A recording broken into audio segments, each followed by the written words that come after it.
Hello everyone, আসসালামু আলাইকুম। আশা করি সবাই ভালো আছেন। আবারও আপনাদের মাঝে নতুন একটি ভিডিও নিয়ে হাজির হয়েছি। আপনারা দেখতে পাচ্ছেন এই চারাগুলো হচ্ছে মরিচের চারা। সিডলিং ট্রেতে কোকোপিট দিয়ে এই চারাগুলো তৈরি করা হয়েছে। চারাগুলো অনেক সুন্দর এবং সতেজ হয়েছে এবং চারাগুলো শতভাগ রোগমুক্ত এবং জীবাণুমুক্ত, কারণ এই চারাগুলো কোকোপিটের মাধ্যমে সম্পূর্ণ মাটিবিহীনভাবে তৈরি করা হয়েছে। আর এজন্যই এই চারাগুলো সুস্থ সবল, রোগমুক্ত এবং জীবাণুমুক্ত হয়েছে। যদি কোনো কৃষক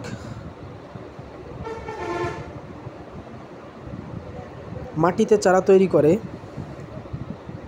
সেই চারাগুলোতে অনেক রোগ ব্যাধি হওয়ার সম্ভাবনা থাকে, কারণ মাটিতে অনেক ধরনের রোগ জীবাণু থাকে। আর এই কারণেই ওই মাটি থেকে ওই চারাগুলো রোগাক্রান্ত হয়ে থাকে।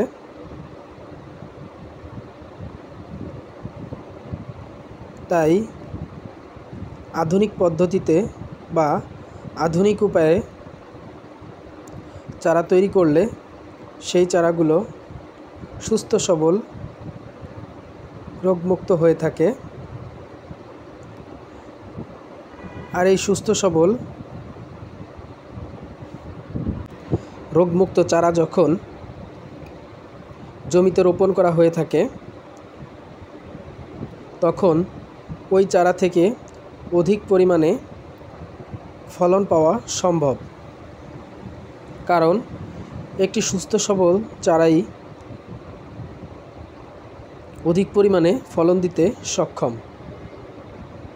কারণ যে গাছটি যত বেশি সুস্থ সবল বা শক্তিশালী, সে গাছ থেকেই বেশি পরিমাণে ফলন পাওয়া সম্ভব।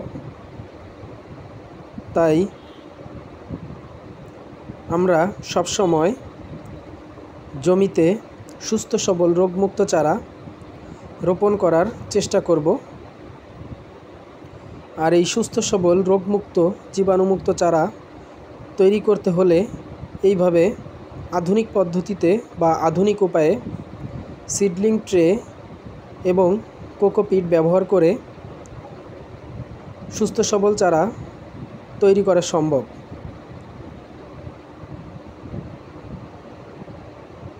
তাই সবাই আমরা এভাবে আধুনিক পদ্ধতিতে চারা তৈরি করার চেষ্টা করব, কারণ আধুনিক পদ্ধতিতে বা আধুনিক উপায়ে যদি আমরা চারাগুলো তৈরি না করে সনাতন পদ্ধতিতে মাটিতে চারা তৈরি করে সেই চারা আবার যখন জমিতে রোপণ করব, তখন ওই চারা অধিকাংশই মারা যাবে এবং অনেক ধরনের মাটিবাহিত রোগে আক্রান্ত হতে পারে। আর যখন সিডলিং ট্রেতে কোকোপিট দিয়ে চারা তৈরি করা হয়, তখন এটি সম্পূর্ণ মাটি ছাড়া তৈরি হওয়ার কারণে মাটিবাহিত রোগ হয় না। এছাড়াও মাটিতে চারা তৈরি করার এবং আধুনিক উপায়ে চারা তৈরি করার মধ্যে একটি ব্যাপক পার্থক্য বিদ্যমান রয়েছে। যেমন যখন মাটিতে চারা তৈরি করা হয়, এবং ওই চারা যখন রোপণের উপযুক্ত হয়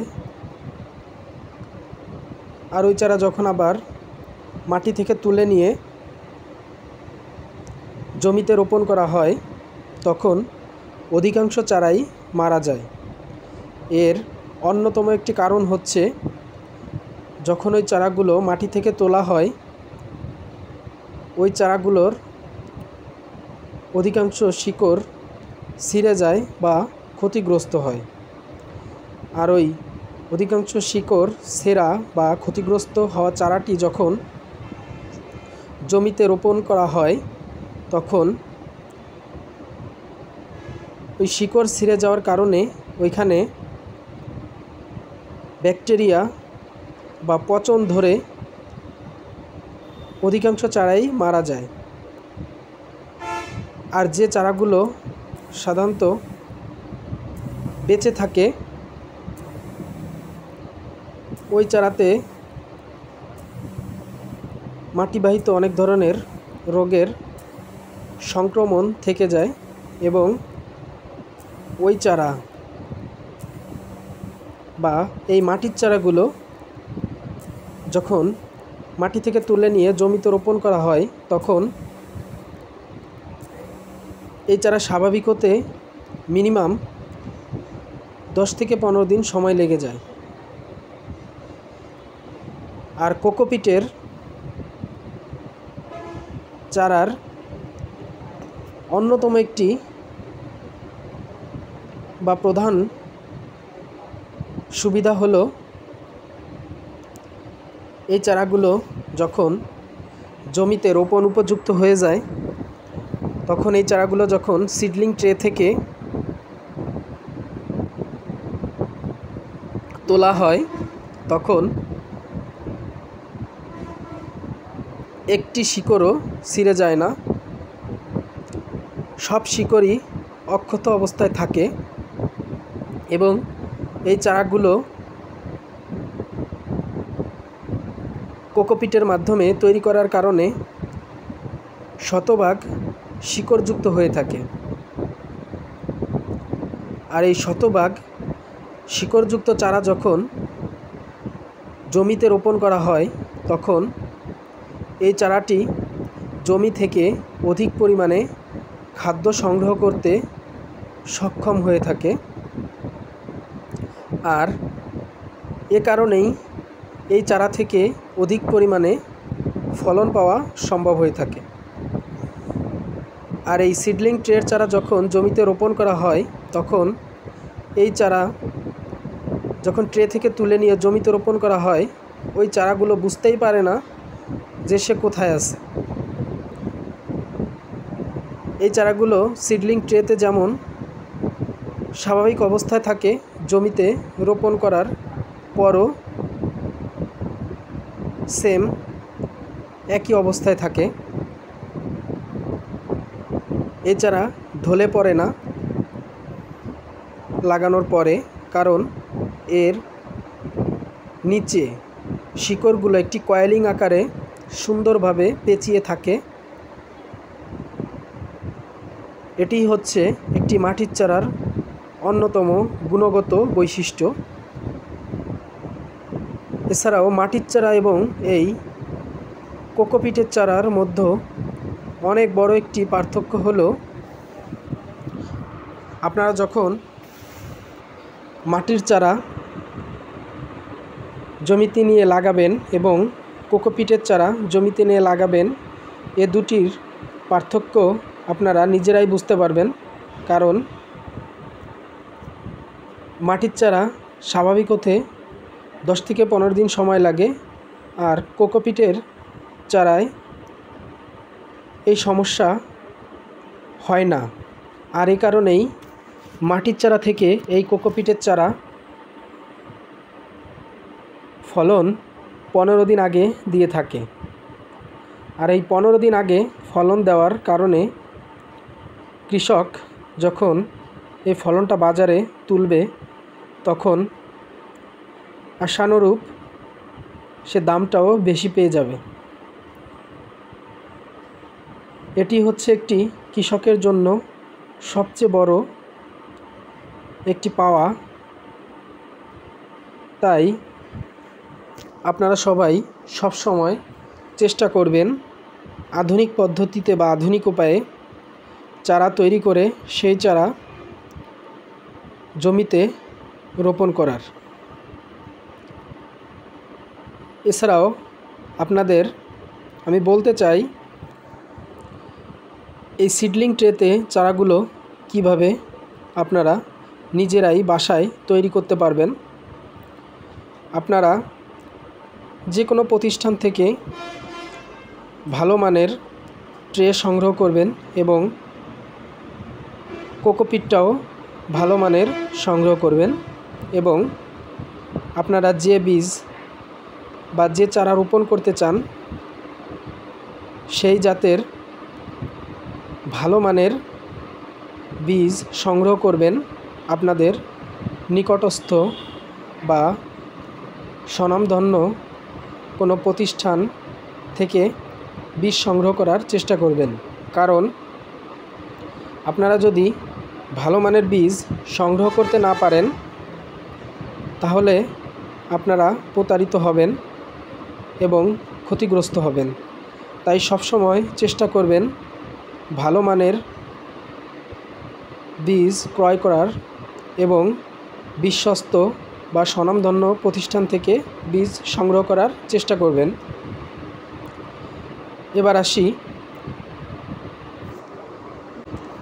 এই সিডলিং ট্রেতে বীজ থেকে চারা কিভাবে তৈরি করবেন। প্রথমে একটি সিডলিং ট্রেতে পরিমাণ মতো কোকোপিট দিয়ে ট্রেটি ফুল ভরাট করবেন। এরপর আরেকটি ট্রে নিয়ে সেটিতেও পরিমাণ মতো কোকোপিট দিয়ে সেটিও ভরাট করবেন। ভরাট করার পর দ্বিতীয় ট্রেটি দিয়ে প্রথম যে ট্রেটি ভরাট করছিলেন ওই ট্রের উপর ওটা রেখে হালকা চাপ দিবেন। চাপ দেওয়ার পর দেখবেন প্রত্যেকটা সেলে বা খোপে নিচের দিকে একটু গর্ত হয়েছে বা কোকোপিটটা ডেবে আছে। তখনই ওই ট্রেতে প্রত্যেকটা সেলে একটি একটি করে বীজ দিবেন। এভাবে ওই ট্রেতে সম্পূর্ণ বীজ দেওয়া কমপ্লিট হলে এরপরে কিছু কোকোপিট নিয়ে ওটা সুন্দর করে আবার উপর দিয়ে দিবেন। পর্যায়ক্রমে প্রতিটা ট্রেতে এভাবে বীজ দিয়ে সেগুলো 5টা থেকে 10টা করে ট্রে এক জায়গায় রেখে দিবেন। এরপরে এই ট্রেগুলো 1 থেকে বা 2 থেকে 3 দিন পর্যন্ত রেখে দিবেন এবং মাঝে মধ্যে এই ট্রেগুলো চেক দিবেন যে ওই বীজগুলো ফেটে মুখটা বের হয়েছে কিনা। যদি বীজ ফেটে মুখটা বের হয়ে যায় তখন সাথে সাথেই ওই ট্রেগুলো আলো বাতাস প্রবেশ করে বা উপরে পলিথিন দিয়ে ঘর আকারে তৈরি করে ওটার ভিতর প্রত্যেকটা ট্রে সুন্দর করে বিছিয়ে দিবেন। আপনাদের একটি কথা বলতে চাই, যেমন এই ট্রেগুলোতে বীজ দেওয়ার পর আপনারা যদি খেয়াল না করেন যে এই বীজগুলো ফেটে বের হয়েছে কিনা, এভাবে যদি খেয়াল না করেন দেখা যাবে সময়টা বেশি হয়ে গেলে বীজটা ফেটে চারা বের হয়ে লম্বা হয়ে যাবে, তখন কিন্তু সমস্যা হয়ে যাবে। কারণ যখনই ওই বীজ ফেটে চারাগুলো একটু বড় হয়ে পেঁচিয়ে যাবে, তখন ওই চারাগুলো কিন্তু ভালো হবে না। তাই ট্রেতে বীজ দেওয়ার পর সেটি সবসময়ের জন্য ফলো আপ করতে হবে যে বীজগুলো ফেটে বের হয়েছে কিনা। যখনই বীজগুলো ফেটে হালকাভাবে বের হয়ে যাবে, তখনই সাথে সাথে ট্রেগুলো বিছিয়ে দিতে হবে। আর কোনোভাবেই ওই ট্রের বীজ ফেটে চারা লম্বা লম্বা হয়ে গেছে এই অবস্থায় বা এরকম সিচুয়েশন তৈরি করা যাবে না, তাহলে আপনারাই ক্ষতিগ্রস্ত হবেন। তাই বলতে চাই, আপনারা এভাবে বীজ থেকে চারাগুলো সুন্দরভাবে তৈরি করতে পারবেন। এবং ওই চারাগুলো তৈরি করার জন্য আপনাদের নিয়মিত পর্যবেক্ষণ করতে হবে। যেমন ট্রেগুলো বিছানোর পরে মাঝে মধ্যে ট্রেতে হালকা করে পানি দিতে হবে, কারণ এগুলো হচ্ছে কোকোপিট স্বাভাবিক অর্থে শুকিয়ে যায়। আর যখনই কোকোপিট শুকিয়ে যাবে, তখনই সাথে সাথে পানি দিতে হবে। তবে সেক্ষেত্রে ছোট চারা বা ছোট অবস্থায় চারার পানি যদি লাগে, তাহলে সেক্ষেত্রে দেওয়া ভালো। আর পানি না লাগলে সেক্ষেত্রে অতিরিক্ত পানি দেওয়া যাবে না। ছোট চারায় যদি অতিরিক্ত পানি দেন, তাহলে সেই চারাগুলো পচন ধরবে বা ছত্রাকের আক্রমণ হবে। আবার যদি ছোট চারা অবস্থায় পরিমাণ মতো পানি না দেন, তাহলে ওই চারাগুলো জার্মিনেশনে বা গ্রোথে সমস্যা হতে পারে। তাই বীজ দেওয়ার পর থেকে ছোট অবস্থায় চারাগুলোকে বিশেষ পর্যবেক্ষণে রাখতে হবে, কারণ ছোট চারায় অতিরিক্ত পানিও দেওয়া যাবে না, আবার কমও পানি দেওয়া যাবে না। যদি অতিরিক্ত পানি দেন, সেক্ষেত্রে চারায় পচন আসবে এবং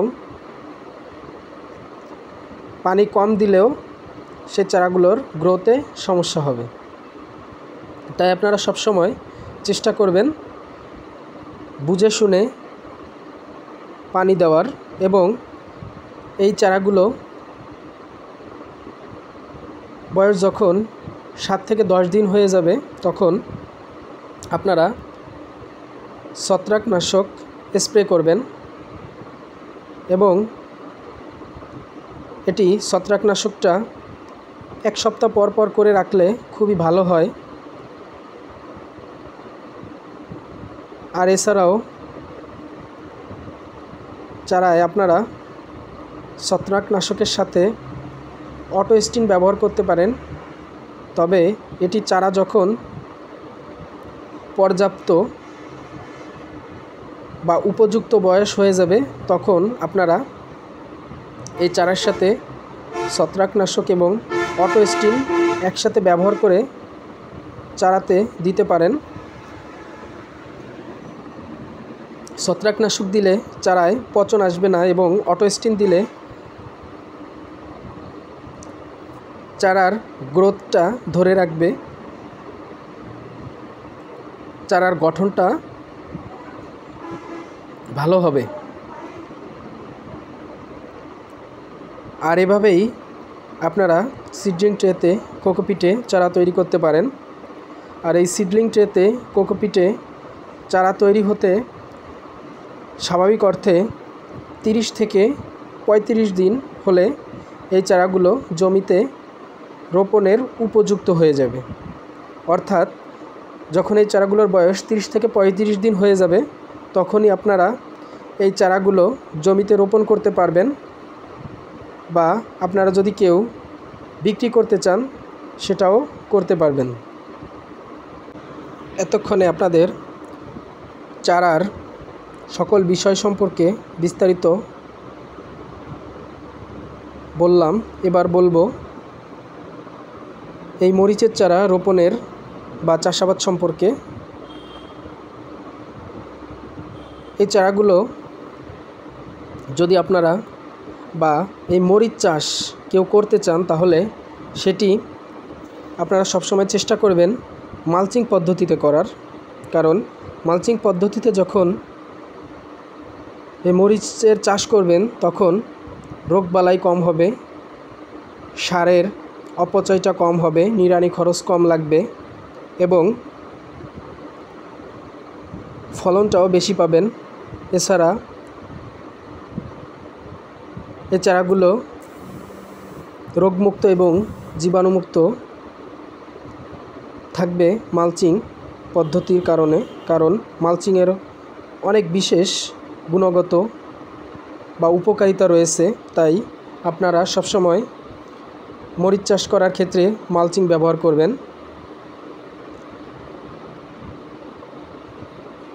মালচিং পদ্ধতিতে জমি তৈরি করার পদ্ধতি হচ্ছে প্রথমে জমি চাষ দিয়ে সেই জমিতে নিয়ম অনুযায়ী সকল সার প্রয়োগ করে দিবেন এবং মরিচ চাষ করার জন্য বেড তৈরি করবেন। এটি আপনারা 3 ফিটের বা 4 ফিটের বেড তৈরি করতে পারেন। বেড তৈরি করে ওই বেডে মালচিং বিছিয়ে রাখবেন এবং এটি মালচিং বিছানোর পর ওই মালচিংয়ের উপরে গর্ত ছিদ্র করে রাখবেন। ছিদ্র করার দূরত্ব হচ্ছে একটি চারা থেকে আরেকটি চারার দূরত্ব 1-1.5 হাত এবং একটি বেড থেকে আরেকটি বেডের দূরত্ব হচ্ছে 2 হাত। এভাবেই আপনারা বেড তৈরি করবেন এবং চারা একটি থেকে আরেকটির দূরত্ব হবে 1 হাতও দিতে পারেন এবং 1.5 হাতও দিতে পারেন। আর যদি আপনারা কেউ 3 ফিটের বা 3 ফিট বেডে মরিচের চারা চাষ করতে চান তাহলে সেটি জিগজাগ পদ্ধতিতে করার চেষ্টা করবেন, তাহলে ভালো হবে। এবং যদি 4 ফিটের বেডে মরিচের চারা লাগাতে চান তাহলে সেক্ষেত্রে 2 লাইন করতে পারেন।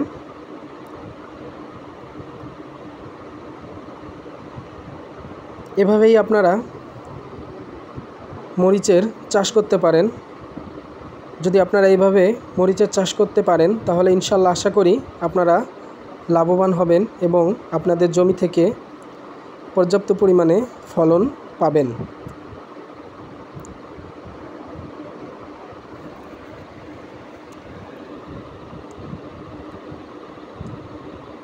অবশেষে বলতে চাই,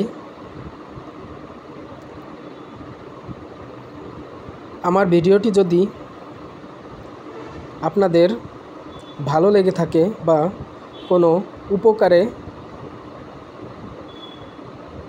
আসতে পারে মনে হয় বা আমার এই ভিডিও থেকে আপনারা কিছু জানতে পেরেছেন কিংবা কোনো জ্ঞান চাষাবাদ সম্পর্কে অর্জন করতে পেরেছেন, তাহলে এই বিষয়টি বিবেচনা করে আমার চ্যানেলটি সাবস্ক্রাইব করবেন এবং এরকম আরও নতুন নতুন কৃষিভিত্তিক ভিডিও পেতে আমার পাশেই থাকবেন এবং আমার চ্যানেলটি সাবস্ক্রাইব করবেন। যদি আমার চ্যানেলটি এভাবে সাবস্ক্রাইব করে রাখেন তাহলে এরকম কৃষি রিলেটেড বা কৃষি সম্পর্কিত ভিডিও আপনাদের মাঝে দিতে পারবো। তাই বলবো বিশেষভাবে বা বিশেষ বিবেচনায় আমার এই ভিডিওটি যদি আপনাদের ভালো লেগে থাকে তাহলে আমার চ্যানেলটি সকলেই সাবস্ক্রাইব করে পাশে থাকবেন এবং বেশি বেশি শেয়ার করবেন এবং